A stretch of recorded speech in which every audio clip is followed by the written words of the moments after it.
अस्सलाम वालेकुम। आदाब आप सबको। होपफुली कि आप सब लोग ठीक होंगे। आज एक बयान देख रहे थे कि एलजी साहब ने एक बयान दिया है कि भाई जम्मू कश्मीर के लोग जो हैं वो आईफ़ोन यूज़ करते हैं, वो इंटरनेट यूज़ करते हैं, वो 5G चलाते हैं, पता नहीं और क्या-क्या करते हैं, तो इसलिए उनको बनता है कि वो टैक्स दें। तो मैं यहाँ से बताता चलूँ कि एलजी साहब जम्मू कश्मीर के लोग बहुत अच्छे थे, बहुत बढ़िया थे, बहुत सुखी थे लोग, मतलब दुनिया में अगर कहीं कहा जाए तो जम्मू कश्मीर के लोग सुखी थे। इस वजह से कि थोड़ा बहुत कहीं न कहीं इनका रोज़गार चल रहा था, हमारी नौकरियाँ जो थीं, क्योंकि हमारा स्पेशल स्टेटस था तो हमारी नौकरी को बाहर छीन नहीं सकता था। पहला काम तो भारतीय जनता पार्टी ने आते ही ये किया कि हमारा जो स्पेशल स्टेटस था उसको उठाया, और स्पेशल स्टेटस उठाने के साथ-साथ हमारी जो नौकरियाँ थी, हमारी ज़मीनें थी जो पूरे हिंदुस्तान के लिए खोल दी गई। पहला नुकसान तो आपने ये किया हमारा। उसके बाद आप अब जो आपकी मंशा दिख रही है ना इसके पीछे, मतलब इससे आपकी सोच का पता चलता है कि भई आप किस तरीके से सोच रहे हैं जम्मू कश्मीर के लोगों के लिए। आप जम्मू कश्मीर के लोगों की डेवलपमेंट के लिए नहीं आए हैं। आई एम वेरी सॉरी कि आप जम्मू कश्मीर की डेवलपमेंट करते हुए तो दिख नहीं रहे हैं। अगर आपकी नज़र हमारे फ़ोनों तक पे है, किसके पास आईफ़ोन है और किसके पास आईफ़ोन नहीं है, तो यहाँ से आपकी नीयत का पता लग सकता है कि आप किस नीयत से सोच रहे हैं और क्या नीयत है गवर्नमेंट की और क्या नीयत है एलजी साहब की और क्या नीयत है बीजेपी की जम्मू कश्मीर के लोगों को लेके। और जम्मू कश्मीर के लोगों को मेरी तरफ से यहाँ से कहना होगा कि जम्मू कश्मीर के लोगों आँख खोलो और सुनो और समझो इन चीज़ों को ये लोग क्या कह रहे हैं। एलजी साहब वहाँ से आपके फ़ोन देख रहे हैं कि अगर इनके पास फ़ोन है या इंटरनेट यूज़ करते हैं तो इनको टैक्स भी इनके ऊपर जो है डालना चाहिए और टैक्स इनको देना चाहिए। तो इस तरीके की ये विडंबना के एक मतलब है कि जिस अगर गवर्नमेंट अपने लोगों के लिए इस तरीके से सोचे और इस तरीके से डिक्टेटरशिप से आप आगे ऊपर से कहेंगे जी आपके पास फ़ोन है, कल तो आप बोलोगे जी आप खाना खा रहे हो तो आपको अलग से टैक्स और देना चाहिए। तो मैं बताता चलूँ यहाँ से, अगर पहले तो मुझे पता नहीं है जम्मू कश्मीर के अंदर कितने लोगों के पास आईफ़ोन है और कितने के पास नहीं है, क्योंकि मेरे पास खुद तो है नहीं है। और अभी आज तक तो मैं आईफ़ोन अफ़ोर्ड नहीं कर पाया हूँ। काम करते भी 40 साल हो गए हमें। लेकिन अगर किसी के पास है जम्मू कश्मीर के अंदर फ़ोन, तो उसने अपनी मेहनत की किसी कमाई से लिया और वो फ़ोन खरीदते समय वो टैक्स पे कर चुका है एक बार। अब आप ये आधार बना के कि भई अगर ये यहाँ के लोग फ़ोन यूज़ करेंगे तो इनसे हम टैक्स वसूल करेंगे। कल को तो आप ये बोल सकते हैं आप शादी करोगे तो आपको उस पर टैक्स देना पड़ेगा जी, आप शादियाँ क्यों कर रहे हैं? आपको तो शादियाँ नहीं करनी चाहिए। आपके घर बच्चा क्यों पैदा हो जी, इस पे टैक्स दे दीजिए।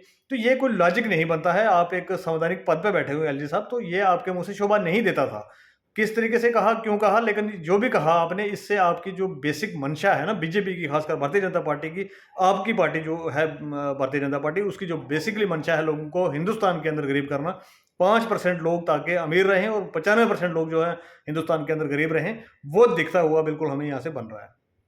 और मैं बताता चलूँ यहाँ पर कि हमारे पास फ़ोन हैं, नहीं हैं, ज़मीनें हैं, नहीं हैं, हमारी हैं, अपनी हैं, हम किसी से माँगने नहीं गए थे, ना ही कोई फ़ोन हमने जाके यूपी से लेके आए हैं। तो बराए मेहरबानी करके आप जम्मू कश्मीर को यूपी की तरह मत ट्रीट करें, यूपी की तरह मत बनाने की कोशिश करें, क्योंकि अब पानी सर से ऊपर जा चुका है।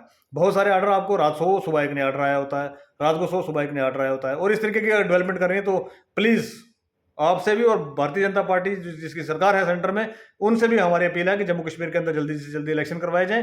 एक रिप्रेजेंटेटिव जो चुना हुआ लोगों का आए, वो लोग आके कोई फैसला करें किसी चीज़ का, कोई चीज़ क्या टैक्स लेना है और क्या नहीं लेना है, तो वो हमारे लिए सही रहेगा।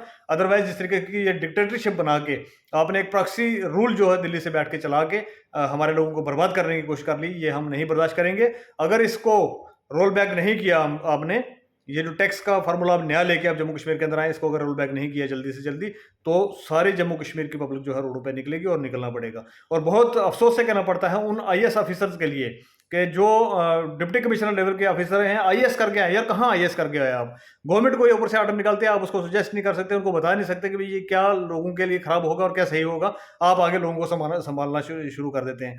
आज मैं देख रहा था बहुत सारे हमारे आईएएस ऑफिसर वो क्या कर रहे हैं, लोगों को बता रहे हैं देखिए जी इसमें कोई तरीके आपको समझ नहीं आई। यार क्या समझ आएगी, मोटा-मोटा हम इतने बेवकूफ़ भी नहीं, समझ में नहीं आएगा, हमारी जेब से पैसा निकाल के गवर्नमेंट ले जाना चाहती है। तो ये समझ में ना समझने और समझने की क्या इसमें कोई वो बड़ी ख़ासियत है। और आप कहते हैं अगर के पैसा आपकी जेब से निकाल के डेवलपमेंट करनी है हमें, तो हमें ऐसी डेवलपमेंट नहीं चाहिए भाई साहब। हमारे घरों में खाने के लाले लगे हुए हैं, लोगों को घरों में खाना खाने के लिए नहीं है। आप ऊपर से टैक्स पे टैक्स, टैक्स पे टैक्स लगाते चले जा रहे हैं।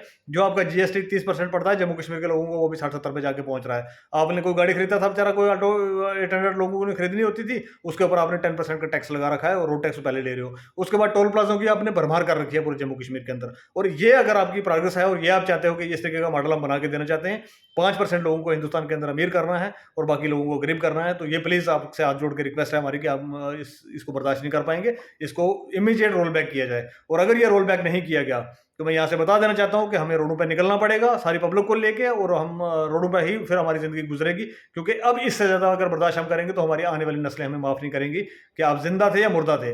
ज़िंदा हो तो आवाज़ आनी आपकी ज़रूरी है। मैं जम्मू कश्मीर की आवाम से भी ये रिक्वेस्ट करना चाहूँगा कि आगे एक बार गलती करके हमने बीजेपी को घुसा दिया था, और उसका नतीजा जो आप लोगों ने देख लिया है, वो अगर दोबारा कहीं मौका मिले, वैसे तो बीजेपी कोई मौका देने वाली है नहीं है, अगर कोई मौका मिले 2-4 साल 5 साल में कहीं कोई असेंबली इलेक्शन का बने कोई प्रोग्राम, तो आप लोगों को ये सारी चीज़ें याद रखनी है कि भाई हमारे सर क्या-क्या जो है जुल्म जो है डिक्टेटरशिप के थ्रू एक प्रॉक्सी गवर्नमेंट जो है दिल्ली से बैठ के चला के हमारे साथ क्या-क्या किया गया है। बहुत-बहुत शुक्रिया।